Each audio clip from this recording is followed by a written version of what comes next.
Running is the reason you are not getting pregnant. What if running was the cause? Has anyone told you you had to choose running or baby? How did that make you feel? Like a sense of panic, confusion, and probably a whole lot bummed out. It's such a pleasure to be here with you today. My name is Dr. Jennifer Tanner. I'm an expert on the health of female runners. Over the past 15 years of clinical practice, I've worked with anywhere from weekend warriors to Olympic athletes. My concern, though, is the rapidly increasing number of women who show up in my office seeking fertility treatments. These women are tired, they are frustrated.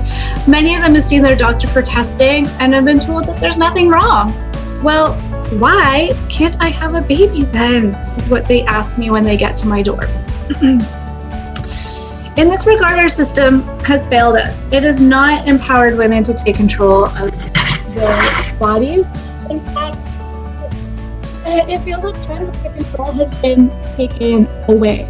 When our questions are answered and we feel well, we can literally move mountains. But when we're left with no answers for our questionable fertility, we're left feeling empty and defeated. Now, I am here to tell you today that you have options. In the next 20 minutes, we're going to break down the runner's fertility journey and exactly what your options are. So let's go, I don't want to do that again. Let's go through the runner's fertility journey. And we're going to imagine Jane.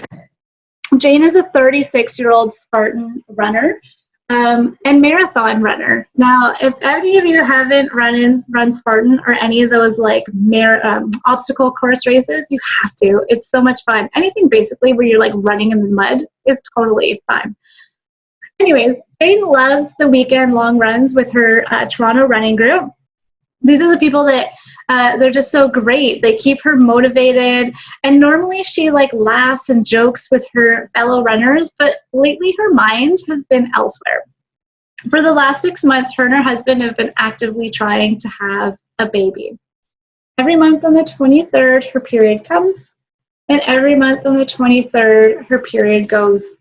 And her hopes just seem a little less bright each time that happens. Her mood just doesn't quite seem as lighthearted as it once felt. Will I ever have a baby is what she finds herself asking. And am I going to have to choose between having a baby and running?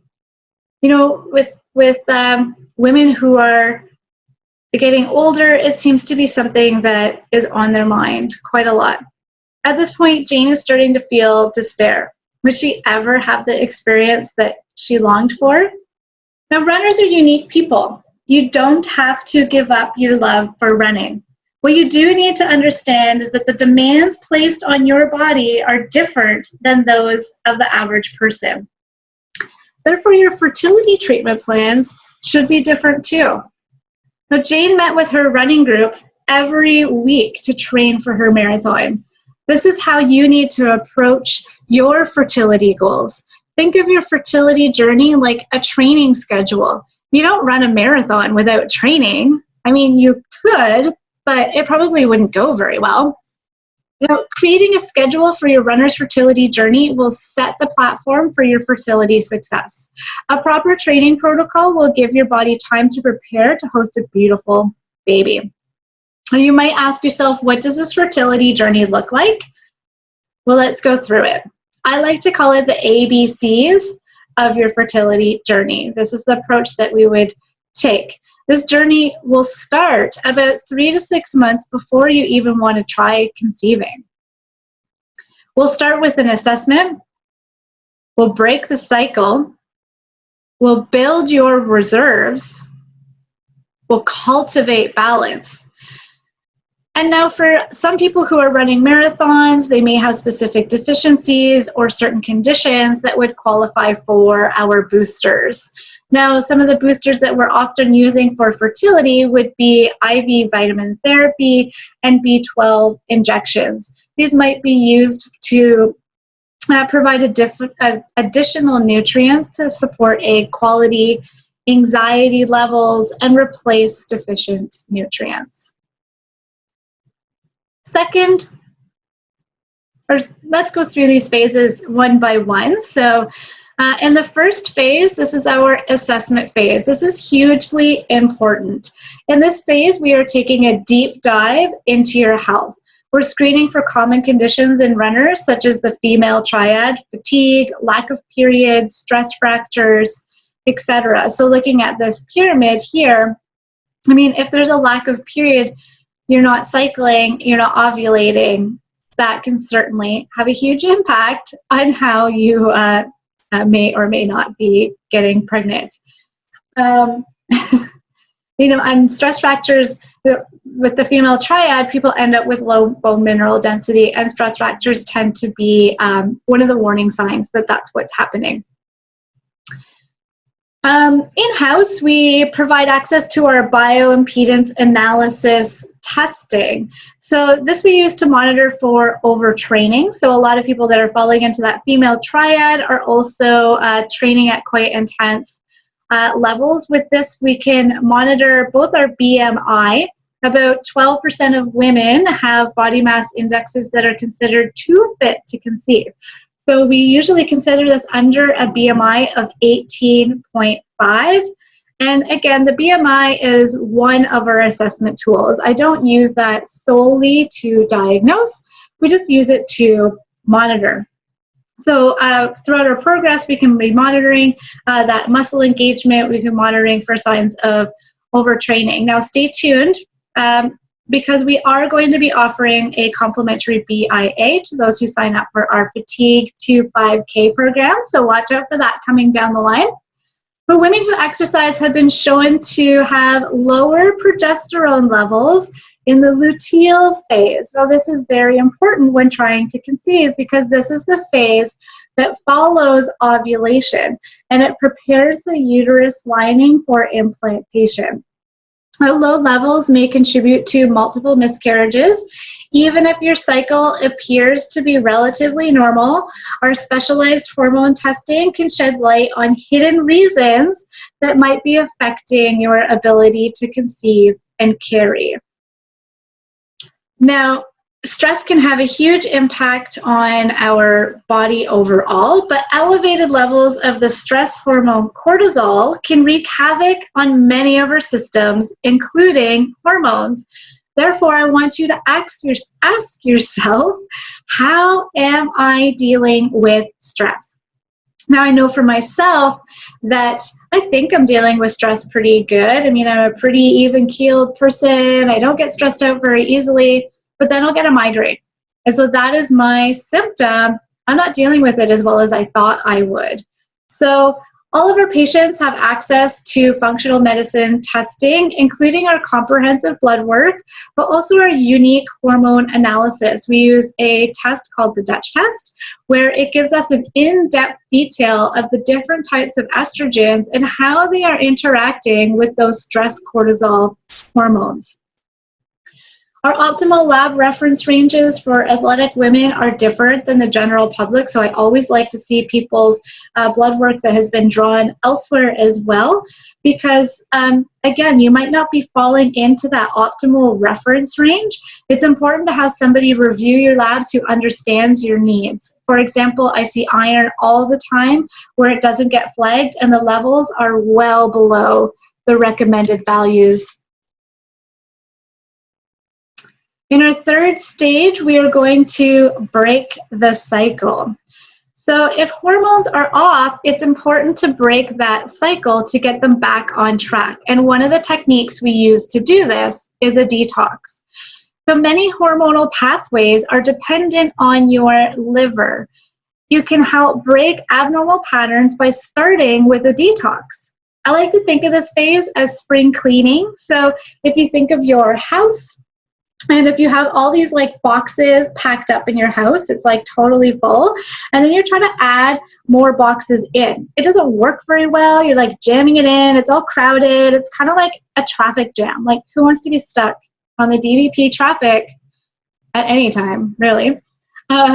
So what our goal here is we want to clean the house out of some of those boxes, i.e. like junk, sugar, things that are creating a bit of a traffic jam in there.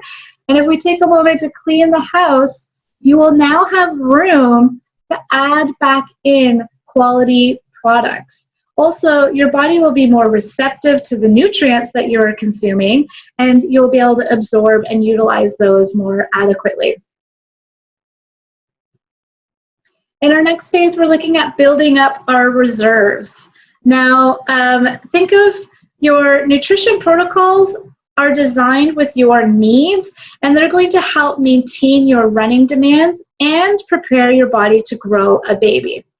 In this phase, it's vital to build up the reserves of the mother. So both one, so you can support your baby, but also if you think like, you know, I just got to get pregnant, and then you get pregnant, and then the baby, your body's going to try its best to keep the baby alive, and the baby is very demanding, and it is going to be utilizing a lot of those nutrients, leaving you depleted. So the baby is born, and you have no reserves left. Postpartum depression, energy, trust me, you are going to want as much energy postpartum as possible. But also we need to build up our reserves. If we think of our ancestors, so let's think of like the caveman time period. Think of it as that maybe there was like a snowstorm and there's a famine. The reserves, there's like supplies, food supplies are limited. So your body starts to starve and it starts to go into this survival mode. In that survival mode, your brain is thinking, this is not the best time to get pregnant. I can barely keep myself alive. It would not be a good idea to start trying to grow another baby. So in order to get pregnant, your body has to believe that it's a good time for you to build a baby, that you are relatively safe, that you're in a safe place, and that there's enough calories to support a pregnancy. Now, women are notorious for under eating. Now, I invite you to take our 30-day challenge. I want you to start with these 3 steps right now. So you go home from work, you can clear out the fridge and start a new shopping spree. But I want you to basically eat in a calorie surplus. Your body needs to feel safe to have a baby. It needs to feel like there's an endless food supply and that this adventure is going to be a success. If you're not sure how many calories you are consuming, you can short-term track on an app like MyFitnessPal. That's a great one. They're tracking your macros, your proteins, carbs, fats, but it also tracks your calories on there. So I want you to see as a baseline how many calories you're consuming and whether you are meeting your daily demands or not. And if not, you might have to increase by just say 250 kcals per day. So it might be, you know, an extra handful of chicken or turkey. It might be you need some more nuts and seeds or banana or whatnot just to ramp up some of that caloric requirements. Second, I want you to stop eating cereal. There was a large study done on women, and it found that one of the factors that they put a connection to fertility with was cold cereal, and that cold cereal had an unfavorable effect when trying to get pregnant. So swap it over to something warm like an overnight oats or even like a salmon, smoked salmon, an egg. And now when you have this, your next part of the challenge is to become basically a green machine. I want you to eat 1 cup of greens at every single meal. Yes, even breakfast. I want you to be having something green at breakfast, not just like a little piece of leaf in your burger at night. We need way more greens that we're consuming. They are incredibly full of folic acid, which sustains a healthy pregnancy as well. So breakfast, like what I will do is I will have my eggs and I'll chop up celery and I'll throw it in there. I'll put cilantro in there. I'll jam pack it full of parsley, so I'm getting greens that way, or smoked salmon with some parsley, and every single meal. So you could have it as a smoothie, a juice, lettuce leaves, any green vegetable that comes to mind and suits your taste buds. Now in this step here, we want to cultivate balance. So we've cleaned you out a little bit. We've built up some of those reserves, but we want to create balance because again, just like myself, I think I'm dealing with stress way better than I actually am. And I know when I have acupuncture done, I feel like so zen, just so chilled out. But we all have busy lives. I have 3 kids and a busy practice. Trust me, I understand what busy is. Weekly acupuncture treatments, they can help create that balance that your body is desiring in a hectic, we've got hectic surroundings. If you live in Toronto like myself, it's a hectic environment. There's lights, there's sound, there's people, we have, demands being put on us. But balance is crucial to hormone regulation. Acupuncture is a process-oriented method. Patients are commonly treated for 3 to 4 months before even trying to progress to natural conception or IVF or IUI. And now if IVF or IUI or those fertility treatments are your treatment of choice, including acupuncture 24 to 48 hours pre and post IVF or IUI can improve the outcomes. Some of the expected benefits of acupuncture are boosting blood flow to the reproductive organs, balancing hormones, and relieving stress. Some studies have shown an improvement in conception by up to 70%. So I get asked all the time, what did I do to support my fertility? This is my fam jam here. Check them out. These are my happy people. Now, by the way, my husband hates this photo because our heads are cut off, but I happen to love it because the focus is on the little ones, and that's like really what it's all about. It's all about those little kids and like just their little hands in our hand.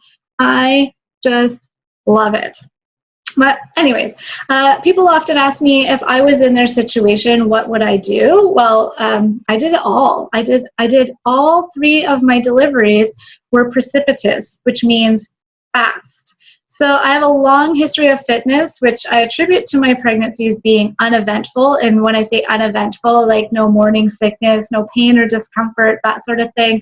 Just the biggest problem I had was I'd be knocking my chair over with my belly because I wasn't really aware of my surroundings, or pushing the buttons on the stove while I was cooking with my belly, turning things on and off again. But again, my deliveries were really fast. So again, I've got 3 kids there. The oldest one was 6 hours from start to finish. The second one was 3 hours. And that last little one with her tongue sticking out, she was 2 hours. She was not waiting at all. And yes, that is from first little like, I think something's happening. I'm not really sure, to like baby in arms. With this last one here in stripes, Lexi, she was almost born in the car. I was at home and I called my midwife and I was like, I'm not really sure. Like, I think, something's happening. And while I was on the phone with her, contraction hit and she could hear the intensity in my voice. I mean, I could barely talk. And she said, call 911. And I was like, 911. I've got children to feed still. I was so worried that the other 2 kids hadn't had dinner yet.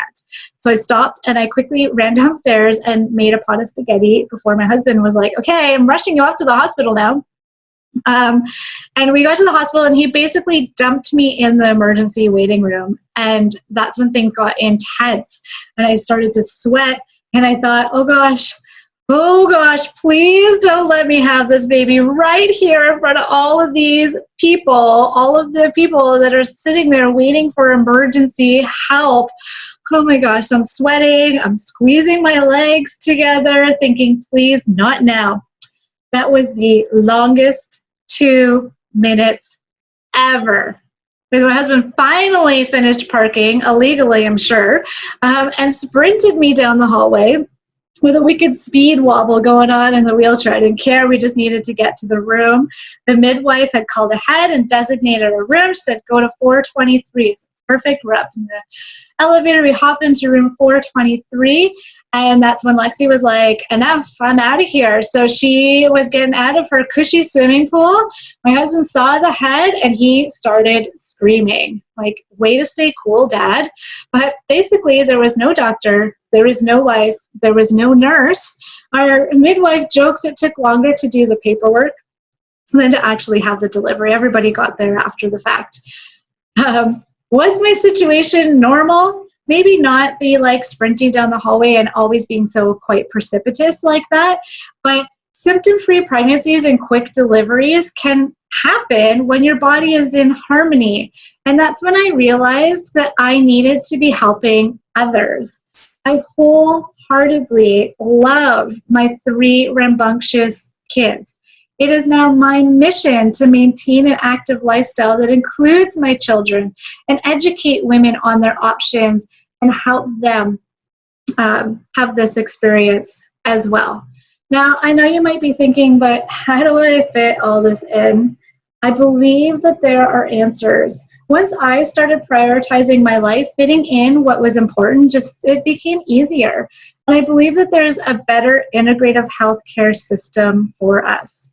You might be thinking, but taking care of our health is expensive. And trust me when I say from clinical practice and experience that taking care of illness costs more, not only financially, but the toll that it takes on your mental and physical well-being.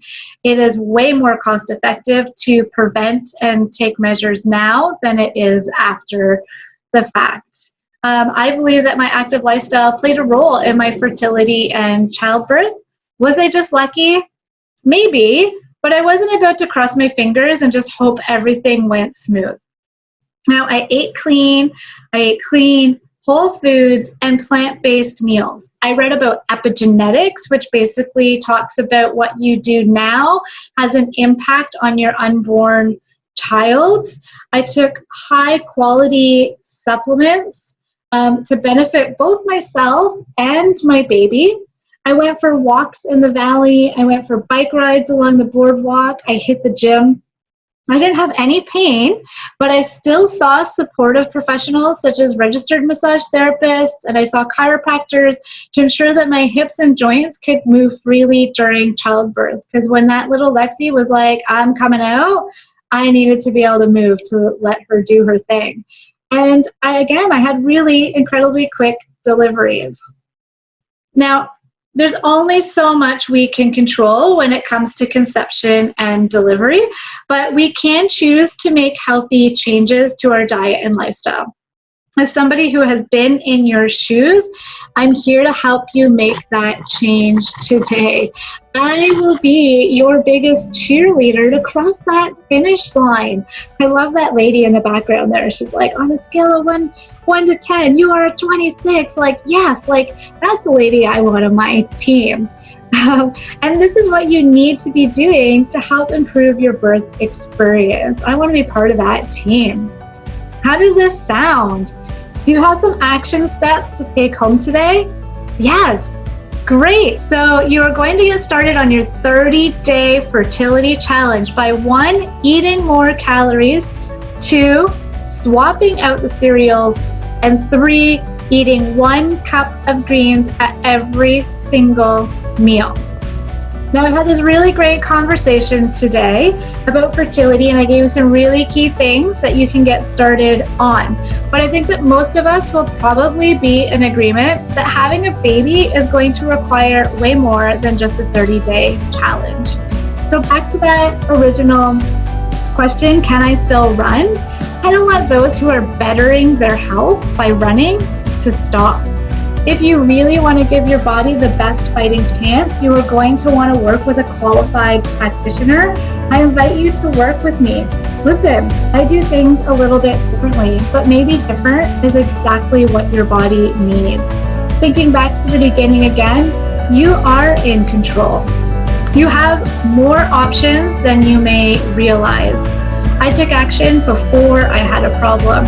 I understand how all the factors fit together in your life, and I am going to try my best to keep you running. I'm going to be that lady in the back with that like fist pump going up there.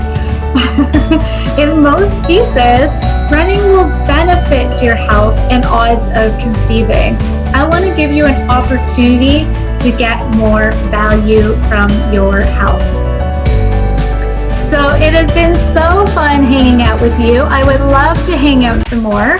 If you found this talk motivating, if there was only one thing that compelled you to take action, then take out your phone, or if you're on your computer, head over to www.run-lab.ca.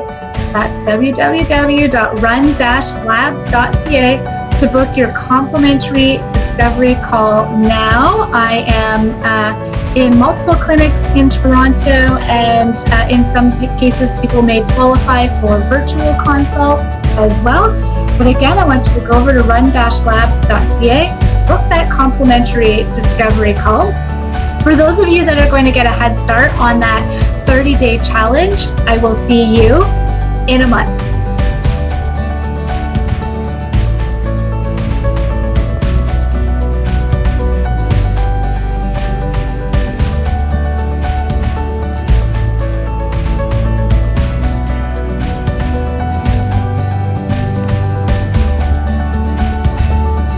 Bye, everyone.